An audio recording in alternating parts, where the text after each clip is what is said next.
Yeah, but if they want to pay for my vagina, then they can have my vagina. Yeah. Couldn't cut that, man. Can we block off that gap in the blacks, please? 1 second, working on it. The first couple flyers for shows that I went to, I was 12. I was 12. This is 1980. I lived up here. And I have the flyers for those shows that, like I say, opened my mind to, you know, like artwork and, you know, like I became aware of artwork really, and pretty much led me to now, to all of this shit, right? So to be able to do, not that he's here, but at some point he's going to sort of know. Yeah. You know what I mean? So in order for him to kind of know, yeah, Oh, cool. okay, I couldn't feel your side. This is it's a real honor for me for you to know in some way that like this is what sort of, you know, started a whole fucking world of shit for me with music and life. To be able to sort of do something that shows him that is a great thing. I think I might have fallen on the wrong one. It was when I first hit up about this, she just emailed me and was like, would you be down to get a tattoo, free tattoo, and get photographed by Eddie Slimane? Can I run and get you a coffee? I'm like, yeah, that's great. That'd be awesome. Like, whatever. Right. She's like, oh, it's gonna be by like one of the biggest artists in the world, blah blah blah. And then she's like, oh yeah, then these are the artists, and he sent me the list. I'm like, I want the Pettibon one, like. And it hadn't already been cleaned. Dibs, yeah. Oh, like, cool! You stoked? Yeah. Couldn't have worked out any better. I know, it's like. You can't plan that shit. So no, It just just like. happens. It's some sort of cosmic shit.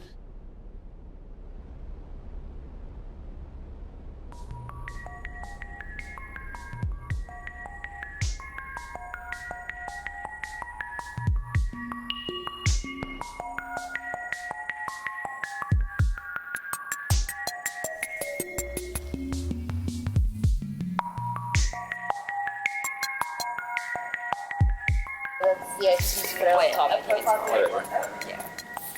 Shit's weird. It's like legal.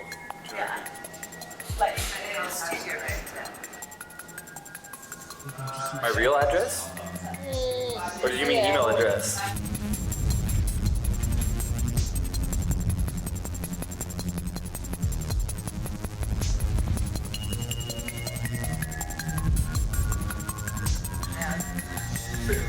But it depends on like, I guess you can really call someone's bluff on how like conceptually artistic they are and how much they truly love and appreciate art. Because if you just want to like own a physical thing, then perhaps you don't completely understand the like, or appreciate the conceptual nature of like the art form a lot. You know, and it's like if you're willing to like pay for this artwork and own it on like a quantum level, even though you don't physically like possess it, it's just someone else is walking around with it, like that's kind of dope.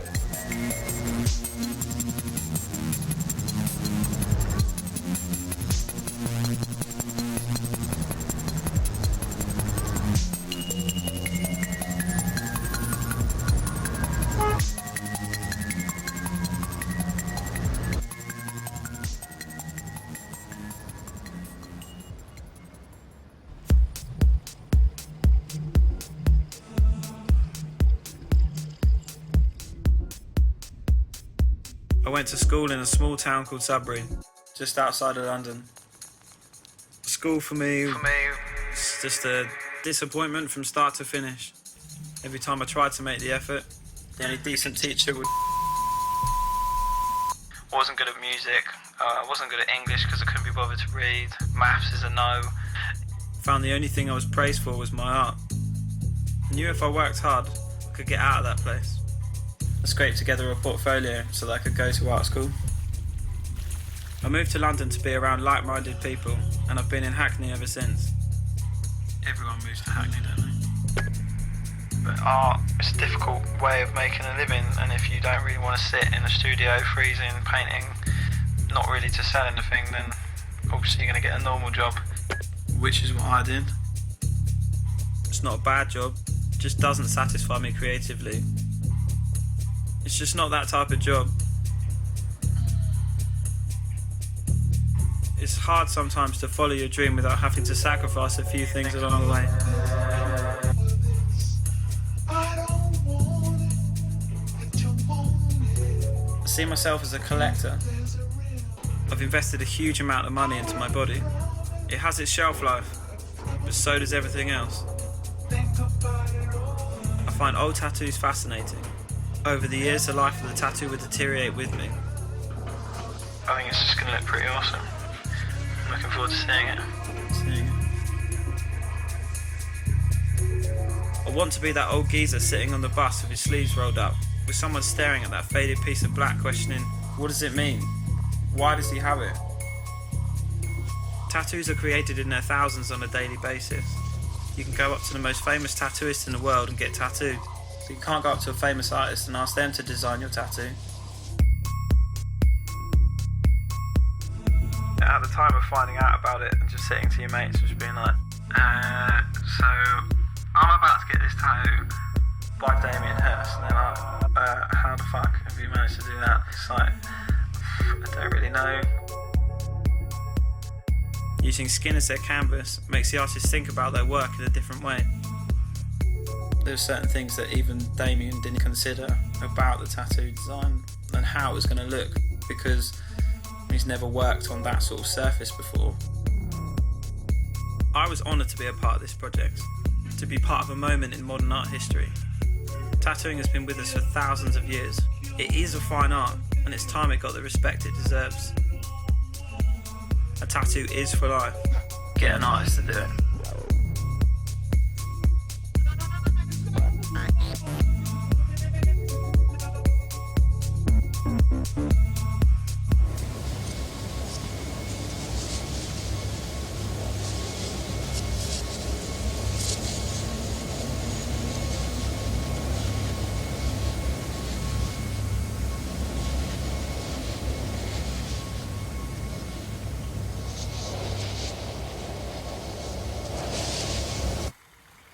The perfect tattoo is the combination of many things. A beautiful design, a good idea, a perfect placement on the body, and a perfect execution.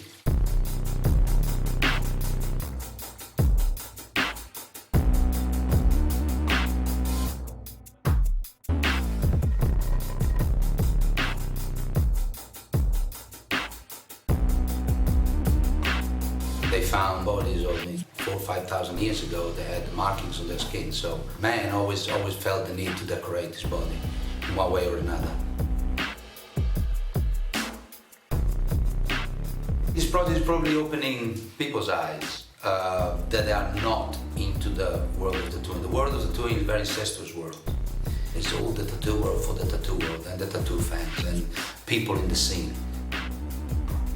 Probably giving the tattooing world a different stage will probably attract people from other worlds and probably will get the recognition they deserve. Maybe someone will say, oh no, that is fine art. Because there's always a bunch of people who define something fine art, then it becomes natural perception. And if you just walk out that door there for me? The auction houses for hundreds of years have been in the business of trying to figure out how to value types of art, all types of art. And as art that's come on the market has changed and evolved, we have a long tradition of figuring out how to value that on the market. I find that many of the questions that arise from this project are difficult and sort of ambiguous to answer because it's such a new medium to be looking at. One of the beauties of contemporary art is we're constantly exploring different grounds and different ways to express ourselves. And while tattooing has been around for hundreds of years, it's something that has never been looked at quite in this light.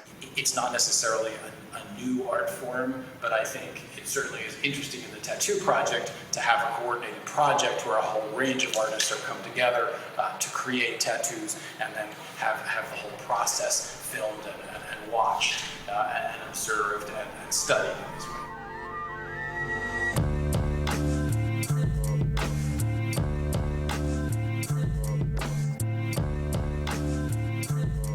Each person's got his own reason to get it.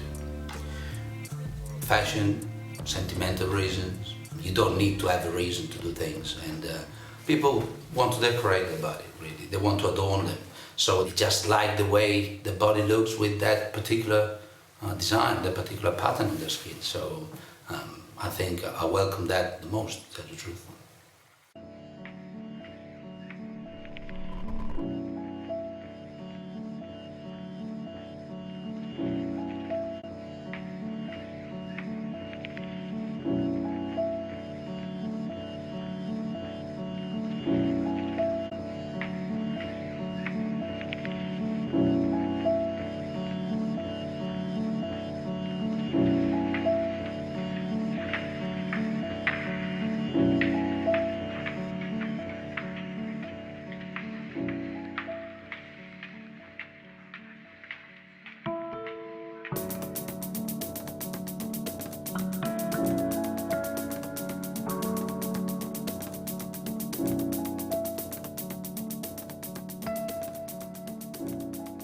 The magic of tattooing is, I think, first of all, it's a rite of passage for any person. Whether it's your first tattoo, whether you're a collector, every tattoo's got its magic because it's a permanent mark. It's a permanent thing. Not many things in this life are so permanent. So that it takes a decision and it's your own. It's not a commitment with another person. It's not a commitment you have to share. It's your own decision to get your body decorated and to have that particular design, that particular mark on your body, whatever it is, whatever reason you have. And that's already a little magic for the wearer.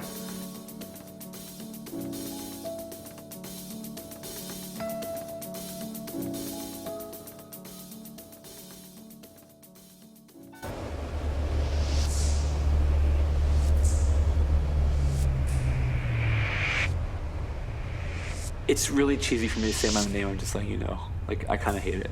But if you like it, it's cool. Yeah, but the thing is, if it doesn't sound right, I'll just chop it off. Yeah, okay. Yeah. One more time, just the first 3 sentences. Take a deep breath. I thought California would be different. And it was. Those words I've read 1,000 times beneath one of Raymond Pettibon's most famous works have become a personal conviction. I was always uneasy in the suburbs growing up. I could sense the death of a comfortable, conforming life moving in on me. And I knew I would have to escape before it was too late. My American dream was never a house and a job and a credit score. To me, it was so obviously contrary to the spirit of my country. But any sort of rebellion was blatant and rejected in such a sleepy place like my hometown, Boise, Idaho. I quickly began to collect a reputation and a rap sheet of various petty crimes, and a solid group of friends with whom I discovered a world that would become my escape. I idolized the minds challenging this fearful, complacent majority I was surrounded by. The voices of Burroughs and Vonnegut echoed in my head. And Minor Threat, Void, Bad Brains, 7 Seconds, Black Flag became the authors of my new gospel.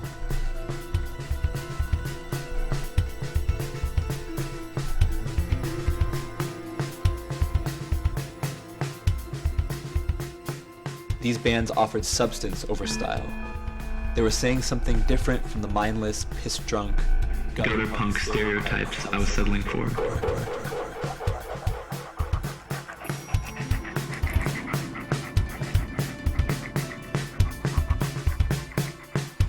I listened, became straight edge, abandoned drinking and drugs. It just made sense to me to be coherent if I ever wanted to beat the system. As years went by, high school was the last thing on my mind. Only getting out mattered. But right after I became a real legal adult, I made a choice that would make it even harder for me to escape this town. I became physically, legally jailed inside of it. A dark, poetic reality mocking my already mentally caged mindset. I did my time and my probation, and got a proposal that would change my life forever. I would be joining my friends in a seminal modern hardcore band on a national tour. Nothing could have been more of a perfect nirvana for my newly freed soul. I left home with only a small bag and a vague explanation from my girlfriend and family, knowing full well I would not be returning. I landed in Hollywood and somehow scored the dining room of a house Bukowski lived in for $200 a month. I moved in and got a job waiting tables my first week.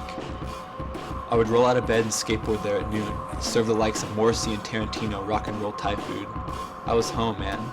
Like mines, the sun, the shows surrounded me. I never thought happiness like this could exist. Fast forward a few years.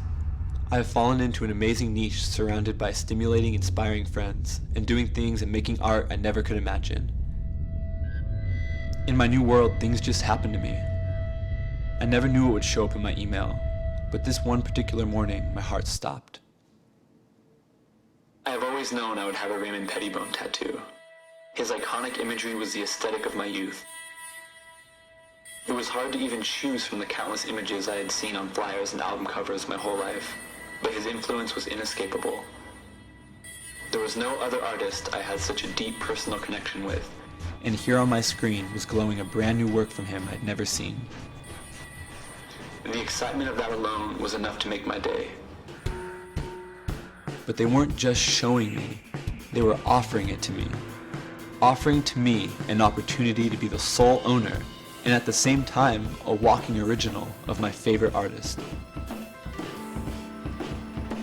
Pettibon's power has always lived in the stark contrast of his black, deliberate strokes against the void, frantic, chaotic marks against society. Which is convenient because it's exactly who I am.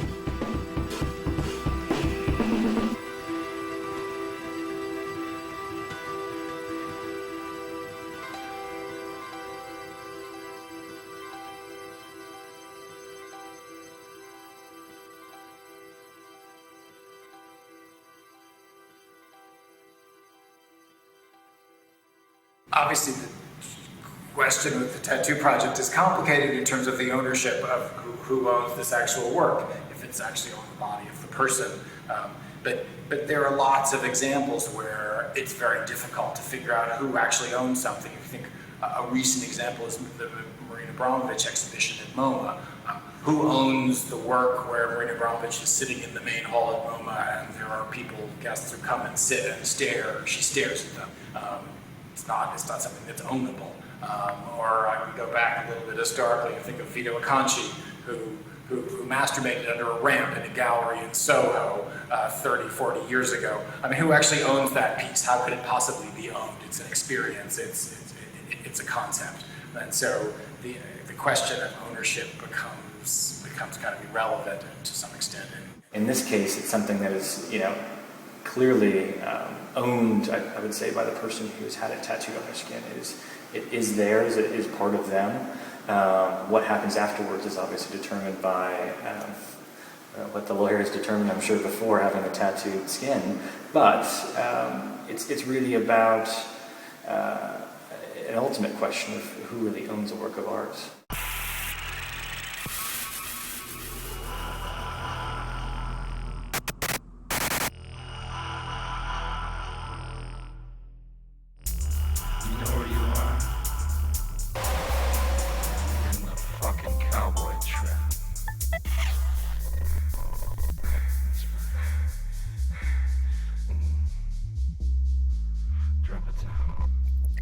My name is Shauna Taylor. I was born in Germany. Fuck, why did I forget it? It's my life.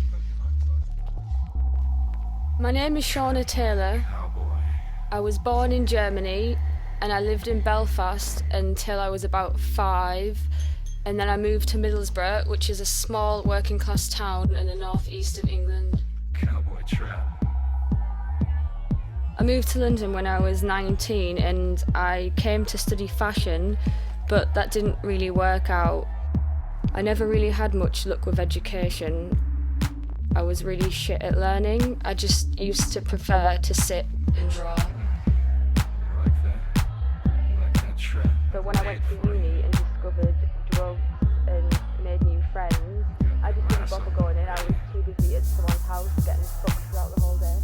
Really? What did you used to do? I remember from a really young age, my dad used to teach me to draw, and from around 3 we just used to sit and draw together. He's always had tattoos from when I was a kid, so I was always aware of art on skin. I always knew what tattoos were. And when I got older, we used to design tattoos together. He was actually just slowly covering himself completely in tattoos. It was all he would fucking talk about. And then he became friends with a tattoo artist who taught him to tattoo. So he became a tattoo artist himself, and he bought a tattoo kit when I was about 18, and then he gave me my first tattoo. It was leopard print on the inside of my arm, which is fucking amazing. We used to sit together and think about where the tattoo should go, and I used to draw them up with him. It was something we used to do together. After I finished art college, I told my dad, I'm going to move to London, I'm going to study fashion. And he was like, why the fuck do you want to study fashion? You draw, you're an artist, you're good at drawing. And I just didn't care. I was like, no, I want to study fashion. And he was like, stay here and I'll teach you to tattoo. A part of me wishes I had, but then I probably wouldn't have moved to London. Known about this project, met all my mates, things just wouldn't have worked out the way they did. And there's no way I was going to stay in Middlesbrough my whole life, in a shit small town doing nothing. I fell into this project on my way to the Tate Britain. I stopped off to see my friend Ashley in her studios at Chelsea University, and the advert was on the wall. I remember the ad saying something about artist tattoo collaboration for a new magazine. Don't really remember it saying much. I just thought, free fucking tattoo, why not? So I emailed asking what it was about, and I got an email back telling me to send my photo. They got back to me and they said the only tattoo left is the vagina tattoo, and I was like, oh, fucking yeah. Vagina tattoo, why not? And then I got told it was designed by Damien Hirst, and then I discovered it was just so much more than getting a tattoo. I discovered it was a chance to become a part of modern day art, to be a canvas. Most people wouldn't say went along with something so extreme, but I didn't care. I wanted to be that canvas, I wanted that piece of art. It's an amazing thing to carry around with me.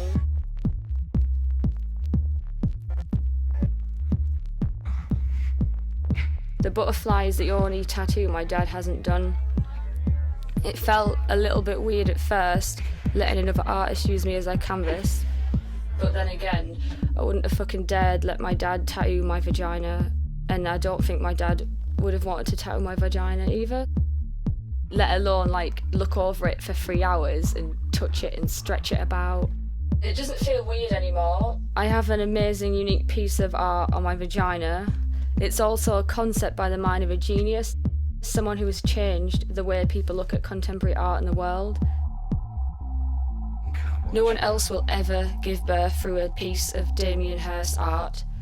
I think it's safe to say I have the most conceptual contemporary vagina on the planet.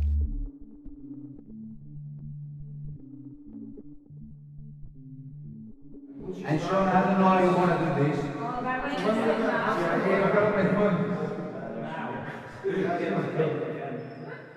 I've seen it before.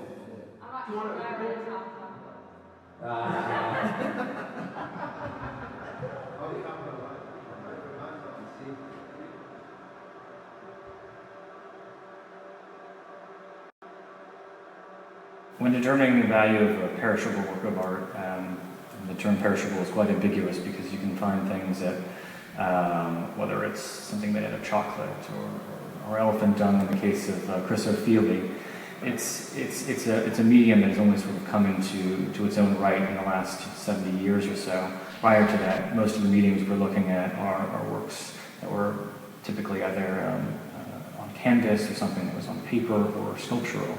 And now we're finding mediums that sometimes conceptually are meant to actually disintegrate. If you look at a Damien Hirst work of art that's in formaldehyde, the idea is not that it will be preserved forever in a perfect state. It will try to, but eventually it's going to start changing. And ideally, it's more about the concept behind it and what the architectural element of it is, what the engineering and what the actual mindset was behind it. And that's what really helps sort of determine and drive what the end value, I think, is going to be for conceptual work that is made of a somewhat destructive medium. And then there have been other movements all through the 20th century where artists have created work that are really not resellable. If you think about Felix Gonzalez Torres creating piles of wrapped candy, the purpose is for people to eat the candy and then the work is gone. So what's perished, what's preserved in that process? Or if you think of environmental site-specific works, if you think of Robert Smithson's Spiral Jetty, well, eventually it's going to erode, eventually it will go away.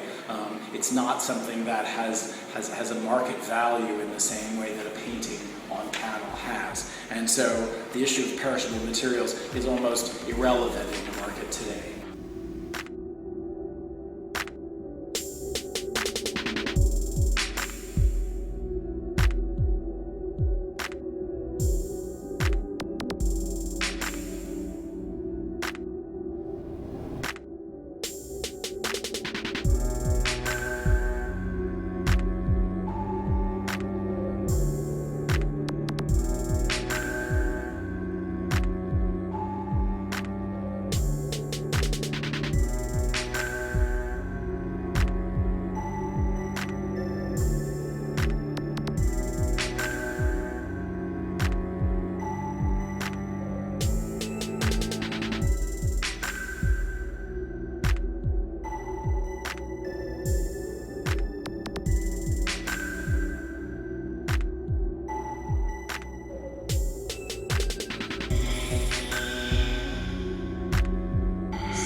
So I'm going to count you in 3, 2, 1, leave.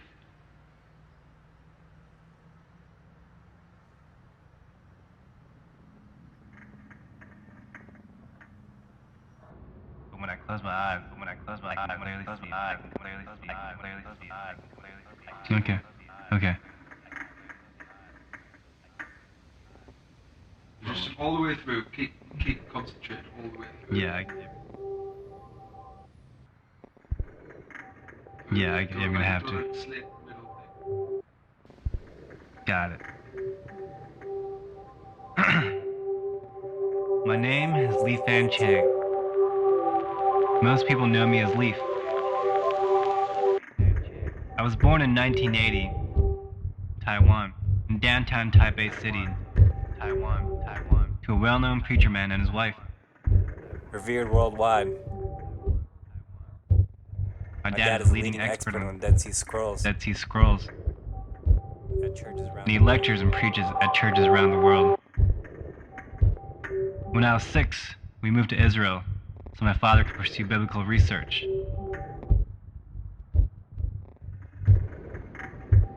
Tattoos are forbidden in my family. But as a child, I had a secret obsession with them. In Chinese culture. Only criminals get tattooed. Only criminals get tattooed. The day I turned 18, I got my first tattoo. It was firmly addicted from that moment on.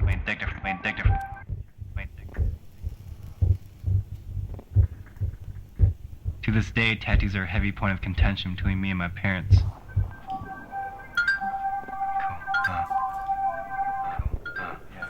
Check this message out. So this message is probably foreign.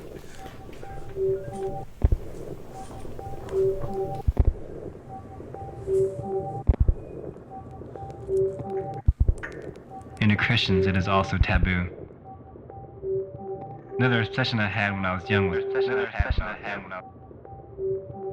drugs. I was an addict for many years, so it could have been a terrible idea. I came to New York to clean up and start over. I've been clean for 7 years now.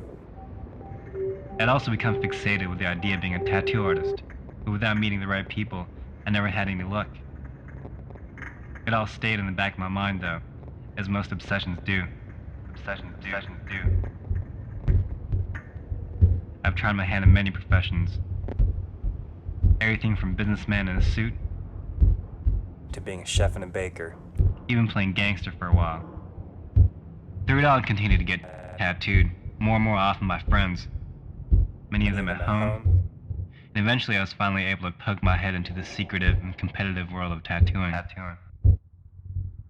These days I have a streetwear company called Demons NYC.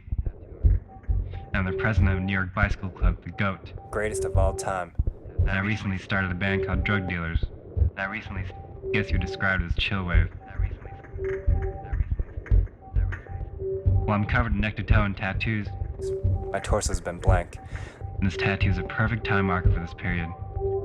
Tattoo itself is technically astounding, something I aspire to. And like life, the subject matter is whimsically absurd.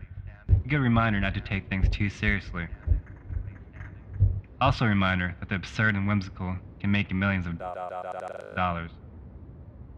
I hugely admire Jeff Koons' work for its joyful irreverence and face value absurdity, plus of course, his stratospheric multi-million-dollar success as a living artist.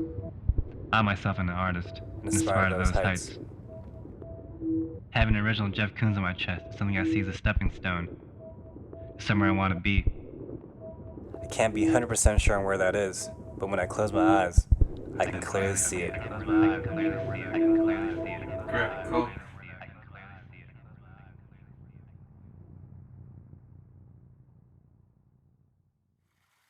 There was a discussion about values of these tattoos.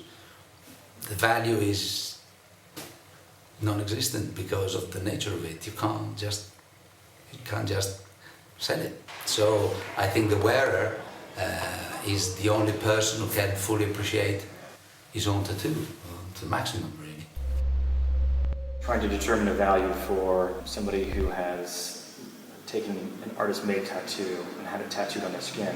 It's interesting to try and figure out what a value would be for that. It's always determined by what the market wants, what the market's looking for. And in these cases, it's something that's quite untested. I think the most that we've ever seen is something by an artist named Rubendall, a contemporary artist who's been working for the last decade or so with tattooing pigs in pig skin.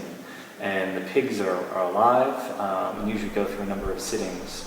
And after the pig has died, what they tend to do is either stretch the pig or taxidermize the pig in its original form with these tattoos emblazoned on the back. And in the past, we've sold a number of works, sometimes exceeding over 100,000 pounds. But his most recent incarnation of this is actually taking over somebody's back, a human being's back, and tattooing it.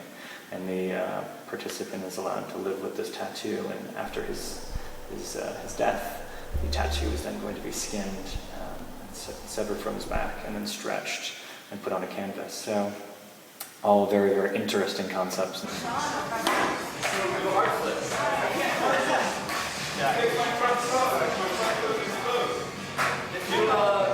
Looking at something like what you're doing here with this project, I mean, it's these types of interviews that really sends that message out there, and the more that you start hearing about it, and the more that it is in the media, I think that that's what generates a lot of interest in it. And I mean, it's the same for many works of art. The more there is that publicity, a lot of times it tends to sort of ultimately bolster an understanding and ultimately also a price. It really is something that could be an interesting fate for those who own it. So.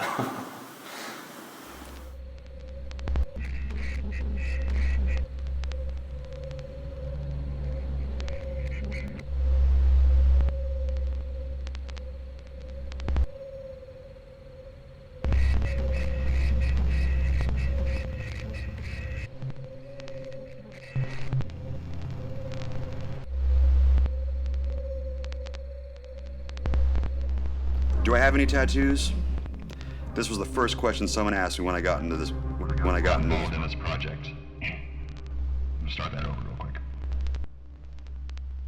As I typed my response, it dawned on me just how many truly great times I've had at my house and in my backyard, with friends, friends of friends, family, and total fucking strangers off the street. My apartment off Bedford Avenue in Brooklyn, where I live with my girlfriend Katie, is a special place. Someplace magical. One moment you're in New York City, hustling, and there's noise, and there's all this energy all around you all the time, and it can get under your skin. It's penetrating. But once you get into the backyard, it's like you're transported to some Robert Frost scene.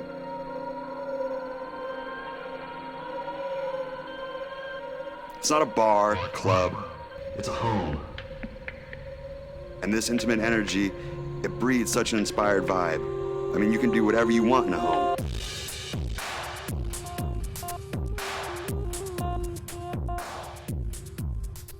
It's a crossroads for different people to meet and do whatever the fuck they want. You can be a little more outlawish, be a little more loose. You don't have to put up anything for anybody. You don't have to worry about shit. There are no rules except those amongst friends. My name's CONRAD LOCHNER. I was born and raised in Las Vegas, Nevada. I moved to New York City in the summer of 2006 just to get the hell out of the Southwest.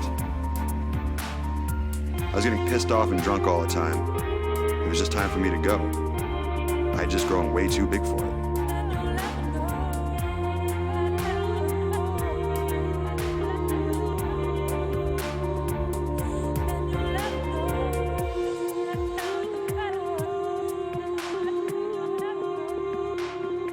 I think that the fine art scene, or the gallery scene, or whatever you want to call it, has become banal, somewhat incestuous.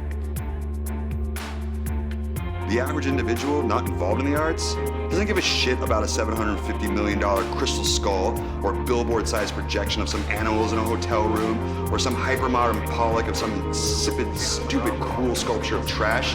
I mean, hell, why don't you just take a big-ass shit on the floor and stick a flag in and call it a piece of art, for God's sakes? But tattoos aren't like that. Somebody looks at a tattoo and it's direct, experiential, and understandable, even if no one understands why the fuck you got it. People are able to use common terms to discuss something that was originally for common people, more than common, marginal people, an almost secret part of the world that the suits ignored or had no idea were there. Of course, now tattoos don't so much represent that at all.